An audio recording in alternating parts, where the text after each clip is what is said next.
এই দৃশ্য কিনা শেষে আমাকে দেখতে হলো, কিন্তু তবু আমার খুব জানতে ইচ্ছে করছে বাচ্চারা গুলি ভর্তি মোহর অলংকার সব ছড়াতে ছড়াতে যাচ্ছে কেন, আর গোপালের হাত দুটোই বা ঘাট থেকে বেরিয়ে দুদিকে ঝুলছে কেন?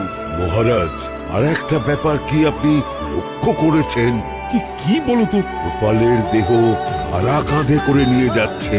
হ্যাঁ হ্যাঁ, ওই তো মন্ত্রী, সেনাপতি, জ্যোতিষী আর পণ্ডিত।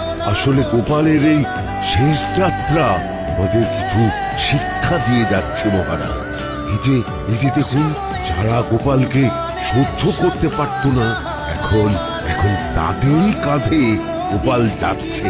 তার মানে শেষ পর্যন্ত কেউই কারোর শত্রু থাকে না, সবাই মান অভিমান করে কাঁধে কাঁধ মিলিয়ে পার করে দেয়।